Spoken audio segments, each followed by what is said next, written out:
সমগ্র বরাক উপত্যকা সহ বিভিন্ন এলাকার গুরুত্বপূর্ণ খবরের মধ্যে স্বাগতম। আজ হলো 19 জুলাই 2 শ্রাবণ রবিবার। আজকের প্রথম খবরটি হলো নিত্য প্রয়োজনীয় সামগ্রীর দাম বৃদ্ধি। চাল, চিনি, ডিম, সরষের তেল, পেঁয়াজ সহ আরও অনেক দ্রব্য সামগ্রীর দাম বৃদ্ধি হয়েছে। হাহাকার পরিস্থিতি জনমতে। সামগ্রীর বাজার বৃদ্ধির মূল্য নিয়ে হাহাকার পরিস্থিতি হয়েছে জনমতে। চাল, চিনি, ডিম, সরষের তেল এবং পেঁয়াজ সহ নিত্য প্রয়োজনীয় সামগ্রীর বৃদ্ধি হয়েছে। হাহাকার পরিস্থিতির মধ্যে পড়েছেন সাধারণ জনগণ। সাধারণ জনগণের বাজেট চাপে সৃষ্টি হয়েছে নিত্য প্রয়োজনীয় সামগ্রীর মূল্য বৃদ্ধির ফলে। জনমতে বিভিন্ন প্রশ্ন, যে সামগ্রীগুলো নিত্য প্রয়োজনীয় এবং সব সময় প্রয়োজন সেই সামগ্রীগুলো আকাশ ছোঁয়া দাম বৃদ্ধি পাচ্ছে সবসময় সেই সামগ্রীগুলো। চাল, চিনি, ডিম, সরষের তেল সহ নিত্য প্রয়োজনীয় সামগ্রীগুলো খুবই দাম আকাশ পাতাল হচ্ছে। হাহাকার পরিস্থিতির মধ্যে সাধারণ জনগণের বাজেটে চাপ সৃষ্টি হয়েছে নিত্য প্রয়োজনীয় সামগ্রীর মূল্য বৃদ্ধির ফলে। এ নিয়ে বিভিন্ন মহল থেকে অনেক প্রশ্ন উঠেছে। যেগুলো নিত্য প্রয়োজনীয় এবং খুবই জরুরি সেইগুলোর দাম হু হু করে বাড়ছে। কিভাবে সাধারণ জনগণের জীবনযাপন চলবে এ নিয়ে বিভিন্ন মহল থেকে প্রশ্ন উঠেছে। এর পরবর্তী খবরটি হলো নিট পরীক্ষার ফলাফল প্রকাশ। 21 জুনে নেওয়া পরীক্ষার 3 সপ্তাহের মধ্যে ফলাফল প্রকাশ করা হয়েছে। 20 লক্ষ পড়ুয়ারা নিট পরীক্ষায় অন্তর্ভুক্ত ছিলেন। 20 লক্ষ পড়ুয়ার মধ্যে নিট ইউজি পরীক্ষায় পাশ করেছেন 11,21,000 পরীক্ষার্থী। তবে এই পাশের হারে এগিয়ে রয়েছেন মেয়েরা। ছেলেদের তুলনায় মেয়েদের পাশের হার অধিক। এই নিট পরীক্ষায় মোট পাশের হারের মধ্যে 58% ছাত্রী। আরিয়ান গুপ্ত এবং পাংশুল বনশল 715 নম্বর পেয়ে যুগ্মভাবে প্রথম পর্যায়ে। জানা গিয়েছে যুগ্মভাবে এই নিট পরীক্ষায় 715 নম্বর পাওয়া প্রথম স্থানে আরিয়ান গুপ্ত পাঞ্জাবের এবং পাংশুল বনশল হরিয়ানার। এর পরবর্তী খবরটি হলো অসমের মুখ্যমন্ত্রী ডক্টর হিমন্ত বিশ্ব শর্মার ঘোষণা মতে আর কয়েকদিন বাকি মহিলাদের দেওয়া হবে নিজ ব্যাংক অ্যাকাউন্টে অরুণোদয় প্রকল্পের টাকা।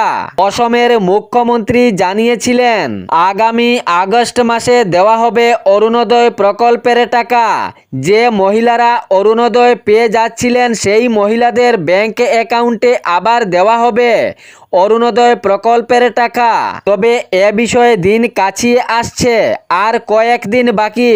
যে মহিলারা যোগ্য রয়েছেন এবং অরুণোদয় প্রকল্পের অন্তর্ভুক্তে যে মহিলাদের নাম রয়েছে তাহাদের নিজ নিজ ব্যাংক অ্যাকাউন্টে অরুণোদয় প্রকল্পের টাকা আসবে।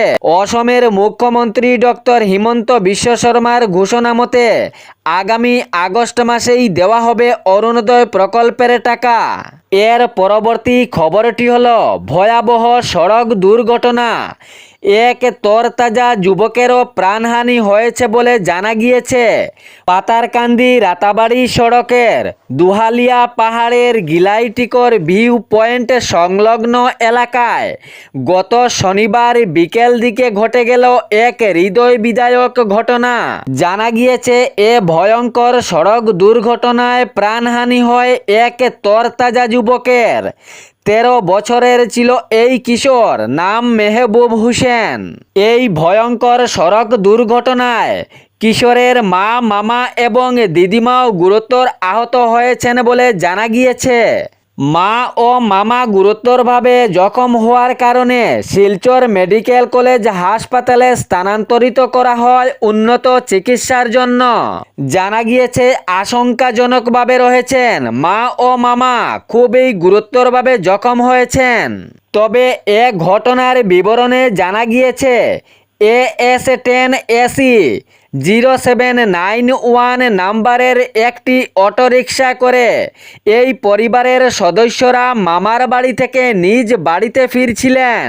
কিন্তু অটো চালক রাতাবাড়ি সড়কের দুহালিয়া পাহাড়ের গিলাইটিকর ভিউ পয়েন্ট সংলগ্ন এলাকায় আসার পর হঠাৎ করে নিয়ন্ত্রণ হারিয়ে ফেলে। অটো চালকের এই নিয়ন্ত্রণ হারার ফলে প্রায় 20 ফুট গভীর খাদে গড়িয়ে পড়ে এই অটোটি বলে জানা গিয়েছে। তবে এই ভয়ঙ্কর ঘটনার পর খাদে পড়ে বিকট শব্দ হয় অটোটির। এই শব্দ শুনে স্থানীয় বাসিন্দারা দ্রুত গতিতে ঘটনাস্থলে উপস্থিত হওয়ার চেষ্টা চালান এবং সঙ্গে সঙ্গে রাতাবাড়ি পুলিশ প্রশাসনকে এ বিষয়ে খবর দেওয়া হয়। রাতাবাড়ি পুলিশ প্রশাসন এবং স্থানীয় জনগণের সহায়তায় উদ্ধার করা হয় সেখানের আহত নিহতদেরকে। গুরুতর জখম হওয়ার কারণে শিলচর মেডিকেল কলেজ হাসপাতালে স্থানান্তরিত করা হয় উন্নত চিকিৎসার জন্য। জানা গিয়েছে মা ইয়ারুন্নেসা এবং মামা শাকিল আহমেদ খুবই গুরুতরভাবে জখম হয়েছেন, তাই শিলচর মেডিকেল কলেজ হাসপাতালে পাঠানো হয় উন্নত চিকিৎসার জন্য। এবং দিদিমা লুদি বিবি বর্তমানে করিমগঞ্জ সিভিল হাসপাতালে চিকিৎসাধীন অবস্থায় রয়েছেন। এর পাশাপাশি পুলিশ প্রশাসনের তৎপরতায় মরদেহ উদ্ধার করে ময়না তদন্তের জন্য সিভিল হাসপাতালে প্রেরণ করা হয়। ময়না তদন্তের জন্য করিমগঞ্জ সিভিল হাসপাতালে মরদেহ পাঠানো হয়। তবে কী কারণে অটোটির হঠাৎ নিয়ন্ত্রণ হারিয়ে যায় এ নিয়ে পুলিশ প্রশাসন খতিয়ে দেখার চেষ্টা চালিয়েছেন। এ ঘটনার জেরে পুরো এলাকায় শোকের ছায়া নেমে এসেছে। এর পরবর্তী খবরটি হলো PHCL এবং সুইগির মধ্যে নতুন চুক্তির ফলে শুরু হলো গ্যাস সিলিন্ডারের সুবিধা। এখন থেকে অনলাইনে অর্ডার করলেই মাত্র 10 মিনিটের মধ্যে রান্নার গ্যাসের সিলিন্ডার আপনার ঘরে পৌঁছে যাবে। তবে এটি সমস্ত দেশে এখনো শুরু হয়নি। প্রথমে বেঙ্গালুরুতে শুরু হয়েছে, ধীরে ধীরে সমস্ত শুরু হবে বলে সাড়া মিলছে। এর পরবর্তী খবরটি হলো সুনম ওয়াংচুকের প্রতিকৃতি বৈশিষ্ট্য উড়ালপুলের নিচে আঁকার অভিযোগে 2 যুবককে আটক করেছেন পুলিশ বাহিনী। জানা গিয়েছে আইন লঙ্ঘন করে উড়ালপুলের নিচে ছবি আঁকার কারণে দিশপুর পুলিশ প্রশাসন 2 যুবককে আটক করতে সক্ষম হয়েছেন। বিষয়ে পুরো আলোচনা সমালোচনা শুরু হয়েছে সামাজিক মাধ্যমে। অনুমতি ছাড়া সরকারি জনপরিসরে ছবি আঁকার বিরুদ্ধে 2 যুবককে আটক করেছে দিশপুর পুলিশ বাহিনী। ডিব্রুগড়ের বাসিন্দা নকুল মিলি এবং গুয়াহাটির বাসিন্দা গৌরব সিংহ। অভিযোগ, প্রশাসনিক কর্তৃপক্ষের পূর্বানুমতি ছাড়া এই উড়ালপুলের নিচে সুনম ওয়াংচুকের প্রতিকৃতি অঙ্কন করেন। তবে এ বিষয়টি নজরে আসতেই দিশপুর পুলিশ বাহিনী তদন্ত চালান। দিশপুর পুলিশ বাহিনীর তদন্তে 2 যুবককে আটক করা হয়।